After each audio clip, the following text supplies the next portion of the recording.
Now today let's start with chapter number 3, how plants make and store. ये plants कैसे खाना बनाते हैं, किस प्रोसेस से बनाते हैं, फोटोसिंथेसिस के प्रोसेस से बनाते हैं और कैसे वो अपने खाने को स्टोर करते रहते हैं. Now let's start with the chapter.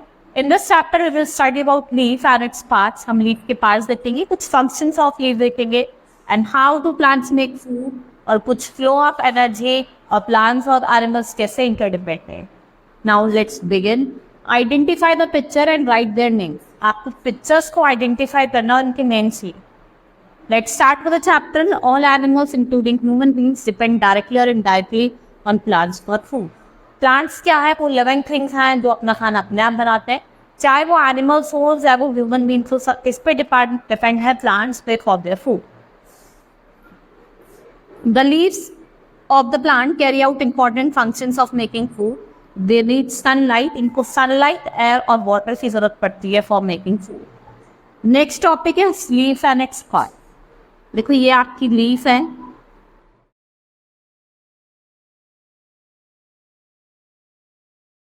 ठीक है, इट्स अ लीफ.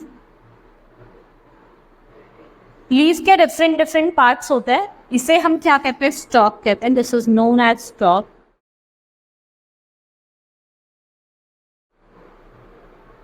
ठीक है, इसको क्या कहा जाता है? लीफ ब्लेड कहा जाता है. This is known as leaf blade. ठीक है, and this is main vein. इसको मेन वेन कहा जाता है. और ये क्या होती है आपकी? ये साइड वेन. जो साइड से निकल रही है वो क्या है? Side when. ये क्या है? आपके लीफ है. ये सिर्फ कुछ पार्ट्स हैं. Now one by one I will explain you about stock, main vein, leaf blade और साइड. सबसे पहले हम देखते हैं stock. Leaf is attach to the stem. जो लीफ है वो अटैच होते हैं स्टेम पे, जिसे हम स्टॉक कहते हैं. Leaf blade, a leaf blade is made up of flat part called leaf blade. It helps to leaf trap sun. ये आपका लीफ ब्लेड होता है. ये क्या करता है? लीफ को हेल्प करता है सनलाइट को ट्रैप से. वेन की बात करते हैं तो main vein runs around the centre of the leaf. इसे हम मिडरिप भी कहते हैं. यहाँ पे नंबर ऑफ साइड वेन्स होती हैं. ये जो वेन्स होती हैं वो स्मॉल ट्यूब्स होती हैं जो वाटर को सप्लाई करती है through the stem and branch. They also take the food prepared by the leaf to the stem, जो क्या करता है? फूड को सप्लाई करता है other parts of the plant. Next is stomata. The under side of the leaves contain टिनी pores. Leaf के अंदर वो टिनी पोर्स होते हैं छोटे, हम स्टोमेटा कहते हैं. And they are more stomata on lower surface of the leaf. Air enters the leaf through the stomata. और जो वाटर वेपर है वो कहाँ से रिलीज होता है? Through the stomata. ठीक है, और जो प्लांट्स हैं उनको किसकी नीड पड़ती है? कार्बन डाइऑक्साइड की नीड पड़ती है. वो हमें क्या देते हैं? Oxygen. Now main vein and side vein. Main vein runs through the middle of the leaf. A number of side veins are attach to the main. जैसे ये आपकी मेन वेन है, इसके क्या होता है? ये जो निकली हुई होती है क्या होती है? साइड वेन्स होती हैं. बहुत सारी क्या होती है? ये साइड वेन्स होती है जो आपके मेन वेन से अटैच. इनका काम क्या होता है? ये वाटर को, मिनरल को ट्रांसपोर्ट करते हैं और खाना बनाने में हेल्प करते हैं, खाने को ट्रांसफर करने में हेल्प कर. ना stipules are the small leaf like pair that are found at the base of the petioles on many plant. ये आपको बेस में मिलेंगे. Next is function of leaf. Leaf का क्या फंक्शन होता है? एक तो ये खाना बनाने में हेल्प करते हैं प्लांट्स का. It makes food for plant. It helps the plants to breathe. ये प्लांट्स को ब्रीथ करने में हेल्प करते हैं. And some plants like mirch, spinach, cabbage have leaves that can be eaten as food. जिन्हें को खाने के फॉर्म में खाया. Some leaves have medicinal value too. कुछ लीव्स होती हैं उनकी मेडिसिनल वैल्यू भी होती हैं, जैसा आपके तुलसी हो गई, मिंट हो गई. How do plants make food? अब बात करते हैं कि जो प्लांट है वो खाना कैसे बनाते हैं. Green plants prepare their food with the help of chlorophyll present in them. जो ग्रीन प्लांट्स होते हैं वो खाना बनाते हैं with the help of chlorophyll जो उसकी लीफ में प्रेजेंट. ठीक है, in the presence of sunlight जो लीफ होती है वो वाटर और मिनरल को यूज करती है सॉइल से, और जो कार्बन डाइऑक्साइड वो एयर से लेती है और अपना खाना नहीं. इस प्रोसेस को क्या कहा जाता है? Preparing of food by the plant is called photosynthesis. Photo means light और synthesis means putting together. During the process of photosynthesis food is prepared in the form of sugars. फिर उसको लेटर कन्वर्ट करा जाता है into starch. Oxygen is given out by the leaves. जो oxygen है वो leaf बाहर छोड़ती है खुला स्टोमक। जैसे आपका कार्बन डाइऑक्साइड और पानी को हमने मिलाया तो क्या दिया, sugar plus oxygen. How do plants use their food? अब प्लांट्स कैसे अपना आहार अपने आप यूज कर? Once the food is prepare it is transported to various parts to give energy. जैसे ही खाना बन जाता है, प्रिपेयर हो जाता है, इसको ट्रांसपोर्ट करा जाता है to different parts to give energy. It is also use for the formation और ग्रोथ ऑफ न्यू सेल्स। ठीक है, फॉर्मेशन पे और नए सेल्स के ग्रोथ पे इसका यूज करा जाता है। एक्स्ट्रा फूड जो होता है वो लीव्स में, स्टेम्स में, रूट्स में स्टोर कर लिया जाता है in a form of starch.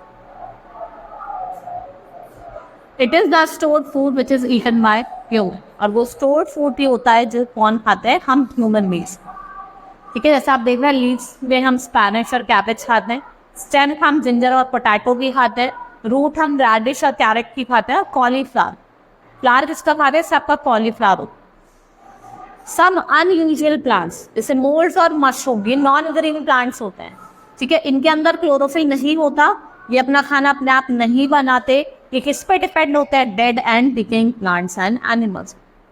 अगर हम बात करें कैक्टस की, इसकी कोई लीव्स नहीं होती, इसके थॉर्न्स होते हैं और जिनका स्टेम का कलर होता है वो ग्रीन होता है। जिनकी स्टेम है वो भी खाना बनाने में इनकी हेल्प करता है। The leaves of some plants like croton are either red or orange। आपने क्रोटन देखे होंगे, ये रेड होते हैं, ऑरेंज होते हैं। और जो इनका अपीयरेंस होता है, पर अपीयरेंस को किसकी तरह लगता है कि जैसे इनके पास क्लोरोफिल नहीं है, but it is not true. इनके पास क्लोरोफिल प्रेजेंट होता है और जो रेड कलर सब्सटेंस होता है वो हाइड करता है ग्रीन कलर के क्लोरोफिल को, और जो फोटोसिंथेसिस है वो यहाँ पे होती है। Next is flow of energy. The green plants trap the energy of sunlight to prepare. और जो प्लांट होता है ये कुछ एनर्जी को यूज करता है अपनी ग्रोथ के लिए और कुछ एनर्जी को स्टोर करके रखता है इन the form of starch. When animals eat plants food, the energy in starch is transferred to animal. जो एनिमल्स होते हैं प्लांट्स को खाते हैं इन फॉर्म ऑफ फूड, जो एनर्जी होती है स्टार्च में वो कहाँ ट्रांसफर हो जाती है, animals. And when some other animals eat these animals, the energy gains passes to the meat eater in a form of food. In this way, energy passes from sun to plant, then to human being and animal, and such chain is called food chain. जैसे अब हम बात करें, ये grass है, ठीक है, grass किसने खाई, ग्रास हॉपर ने खाई। ठीक है, किसने खाई, ग्रास हॉपर ने। ग्रास हॉपर को किसने खाया, ईगल ने खाया। ग्रास हॉपर को देखो यहाँ पे शोन दी है, ठीक है, ग्रास हॉपर को ईगल ने खाया, ईगल को स्नेक ने खाया, स्नेक को उसने खाया आपका स्पैरो ने खाया। तो plants and animals are interdependent. देखो प्लांट्स हो चाहे एनिमल्स हो, दोनों एक दूसरे पे इंटरडिपेंडेंट है। Plants and animals and plants depend upon each other for survival. Plants need food and oxygen to live. Animals को किसकी जरूरत पड़ती है, फूड की और ऑक्सीजन की। और जो plant gives animals this food and oxygen, और हमें वो कौन देता है, वो फूड ऑक्सीजन प्लांट्स देते। Plants release oxygen during photosynthesis, और ये एयर को फ्रेश अप करते हैं। और animals and human beings oxygen का यूज करते हैं फॉर ब्रीथिंग। देखो प्लांट ऑक्सीजन देते हैं और एनिमल्स देते हैं कार्बन डाइऑक्साइड, तो इसलिए क्या है, interdependent. In turn, animals breathe out carbon dioxide, which is used by plants to prepare food. In this way, जो exchange है ऑक्सीजन का और कार्बन डाइऑक्साइड का between the plants, ये क्या करते हैं, नेचर में इस बैलेंस को मेंटेन करके रखते हैं। भाई प्लांट इन्हें ऑक्सीजन दे रहे हैं और ये प्लांट क्या दे, ऑक्सीजन प्लांट को क्या दे रहे हैं, carbon dioxide. When animals die, their dead remains mixed in the soil and form nutrients to the plants. और जब एनिमल्स मर जाते हैं तो डेड है वो सॉइल में रिमेन हो जाता है और वो न्यूट्रिएंट्स देता है plant. Balance in nature. It is essential to maintain a balance between plants and animals. If the number of plants suddenly decrease, the animals and they will die by starvation. Similarly, if the number of animals suddenly reduce, the amount of carbon dioxide given out will not be enough for plants.